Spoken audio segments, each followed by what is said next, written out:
Chris Stephens to move the motion. Well, thank you, Dame Maria. It's a pleasure to see you in the chair, and I beg to move that this House has considered the matter of universal credit deductions.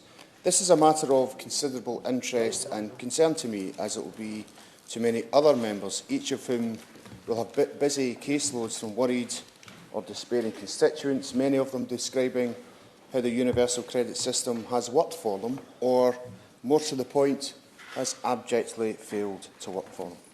In March of last year and earlier this month, I questioned the Secretary of State on how many universal credit claims were having deductions taken from them in the most recent month, for which data was available in each parliamentary constituency, what was the average size of sums deducted in each constituency, what the total sum was deducted from claims in each constituency, and what proportion of each sum was deducted to repay advance payments. Dame Maria, the figures have been quite revealing to me in a Scottish context where, for example, I learned that in 1 month alone in 2021, 180,000 households in Scotland had an average of £60 deducted from their social security payments, and also that the UK Government deducted £12.1 million a month from 206 Scottish households in the recent period between December 22 and February 2023. So the number of households affected and the figures being recouped seem to be increasing. Now, Dame Maria, these figures were disturbing but maybe not surprising. I mean, after all, the Working Pension Select Committee, of which I was then a member, published a report last year on the cost of living, which called on the Department of Work and Pensions to pause the deductions and restore them gradually only as the rate of inflation reduced, or when benefits had been increased to accurately reflect the rise in prices. The Government rejected the report's recommendations, stating that pausing deductions would not necessarily be in the best interests of claimants. But the claimants all know that, since then, inflation has remained very high and the rise in prices of basic foodstuffs for the poorer off have been ferocious.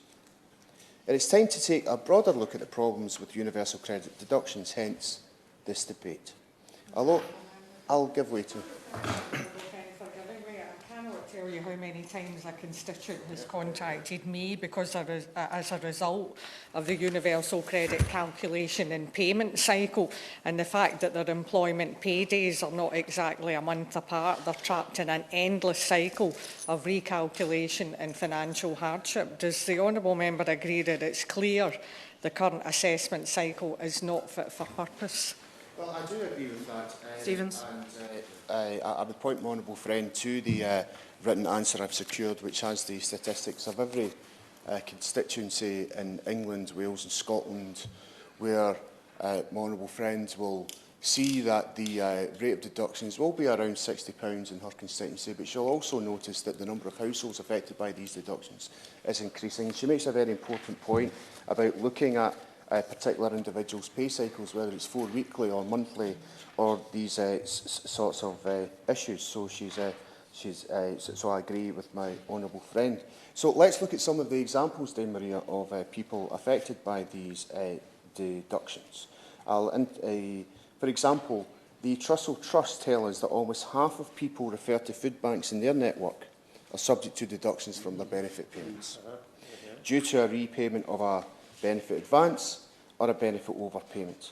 And we'll see that linkage made repeatedly during this debate. The Trussell Trust goes on to remind us that the 5-week wait for the first payment of universal credit means that people have no choice but to take an advance payment to cover essential bills like rent and utilities, which immediately places them in debt and reduces their income below the standard allowance. Deductions for overpayments, including tax credit overpayments, often take people by surprise because they're historic or they are the result of DWP error. Like other deductions, these can be taken from people automatically at unaffordable rates. And the standard allowance of universal credit does not provide enough income to cover the cost of life's essentials. Therefore, any deduction below that low level will push people further into hardship. Key phrases in there, Dame Maria, are advance payments, overpayments which are historic or due to DWP error, and the cost of living essentials. And we'll come back to each of these. We then hear from the Russell Trust about consequent mental health well-being, often impaired by people struggling to understand what they owe and why, and how to access support. And the Russell Trust are not alone in making those observations. Dame Berea, the organisation Feeding Britain and Good Food Scotland, of which I do a lot of work in Glasgow South West, has at its vision a UK where no one goes hungry. They've talked to, I'll give way to my honourable friend. Can I commend Donald Chapman for Dame Maria bringing this forward? I'll make my contribution, but just because he mentioned that my Russell Trust is the first one in all of Northern Ireland, and Newton Ards in my constituency, Dame Maria, and here's what they said about a vision, and just to reinforce what the honourable gentleman says. They say that the vision is for a world where food banks like ours don't need to exist. That's what we want to see. I know the honourable gentleman wants to see him. Well, I very much Stevens? thank him, for that.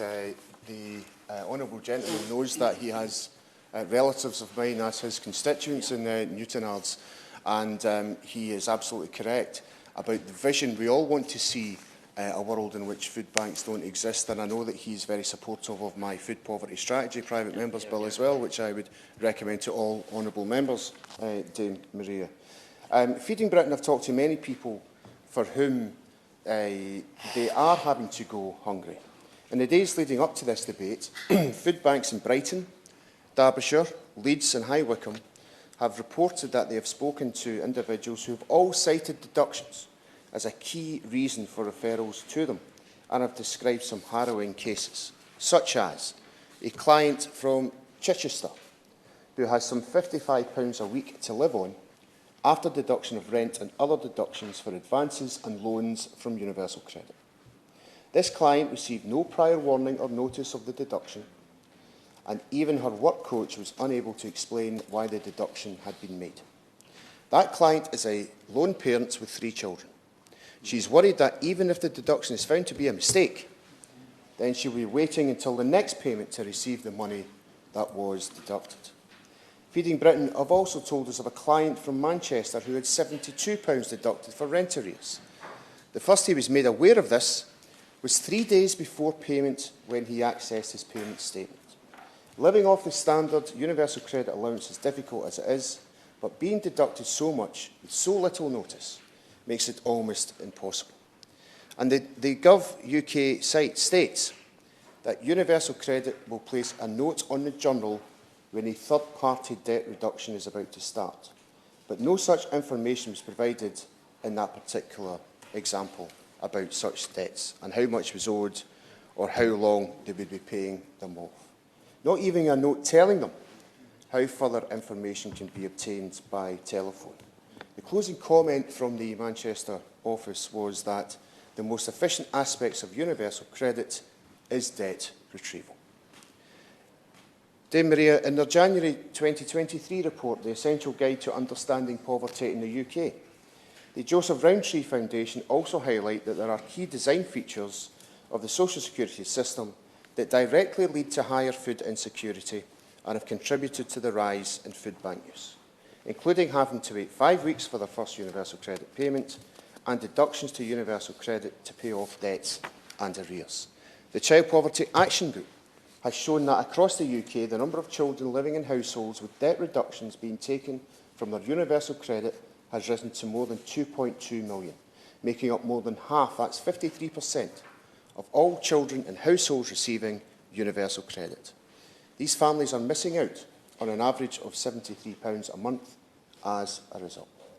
Every commentator seems to express similar views on where the system is failing, and there is much commonality and where they think the appropriate solutions lie. And I'll give way, of course.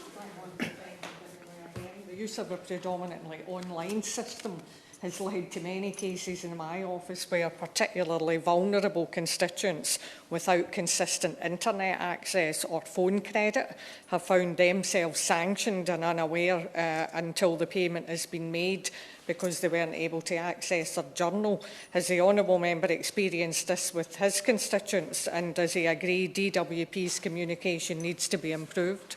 Yes, I do agree with that. And Stevens? The honourable friend is correct again to highlight the lack of information that can be in journals. And the example I gave about the individual in Manchester, I think is a typical example of what happens to many of those who are claiming universal credit, who get caught up with the deductions and the other aspects of the social security system, which I want to see resolved. Dame Maria, the government itself has recognised that some of the problems and has acted to reduce the rate of deductions by lowering the cap and extending repayment periods.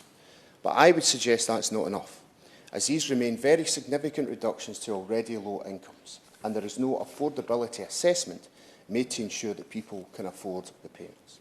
As for action to take, the Joseph Rowntree Foundation's research shows that support has eroded over decades, and a Universal Credit Standard allowance is now at its lowest ever level as a proportion of average earnings. Together with the Trussell Trust, we're calling on the government to implement an essentials guarantee to ensure that, at a minimum, the basic rate of universal credit at least covers life's essentials, and that support can never be pulled below that level. Rather than offering one-off payments to shore up the incomes of struggling families, the UK government should reverse the damaging policies that are impacting on our most vulnerable. And that should include reinstating the universal credit uplift at £25 a week, remove the benefit cap and the two-child limit, and halt the punitive sanctions regime, which the honourable member for Rutherglen and Hamilton West has outlined. In addition to that, Dame Maria, the Scottish National Party recommended that the government should immediately introduce an amnesty on deductions resulting from the Department of Work and Pensions' own errors. Turn advance payments loans into non-repayable grants after a claimant has been deemed eligible, as the Department of Work and Pensions Select Committee, of which I was then a member, has recommended. We've heard far too often that advances are not loans. Now, I would argue, Dame Maria, that if you pay someone money and you expect that money to be paid back, that is indeed a loan. That is not an advance. We are also arguing, Dame Maria, to lower the cap on the monthly rate of deductions, stop the widespread use of sanctions as clear evidence that they do not work. Now, Dame Maria, an LSE study found that the proportion of impoverishment of larger low-income households has helped few parents get a job, and instead is pushing families further into poverty and damaging their own health. As I said at the start, I would intersperse my contribution with comments, examples and solutions from Scotland, so here are some. Regarding purely Scottish benefits, Social Security Scotland can take deductions from some benefits, that's adult disability payment, child disability payment and Scottish child payment, to pay back an overpayment. But when overpayments occur, Social Security Scotland will seek to engage with clients to discuss their circumstances, agree a payment plan that takes into account individual circumstances. Social Security Scotland's debt management strategy states that where the repayment method is voluntary deductions from benefits, we will mutually agree a value with the client as part of an affordability assessment. When enforced deductions are applied due to the client not engaging with us to agree a payment plan, a maximum deduction of 10% of Scottish benefit entitlement will be applied unless the overpayment is due to fraud, in which case a maximum of 15% will be applied. It's those philosophy and actions in social security which I think work, Dame Maria. The Scottish National Party believes that social security is an investment in the people of Scotland and a key part of the Scottish Government's national mission to tackle child poverty. The Scottish National Party continues to do everything it can with the limited powers and fixed budgets that it receives from this place, and that includes investing £5.2 billion in benefits expenditure in 23-24, supporting over 1 million people. Dame Maria, I have stated quite clearly that we need to tackle child poverty. and the Scottish Government's Tackling Child Poverty Delivery Plan estimates that 90,000 fewer children will live in relative and absolute poverty this year as a result of the policies of the Scottish Government. But the Scottish Government should not have to pick up the broken pieces left by this place and keep using its limited powers and fixed budgets to mitigate damaging Conservative Party policies. With every day this government fails to fix the known problems of universal credit and the social security system, and fails to use its reserve powers to adequately tackle the rising cost of living, it is demonstrating that independence is the only way for Scotland to boost incomes and build a fairer society. The rest of the United Kingdom needs to fix its broken social security system. Scotland is already determined to do so.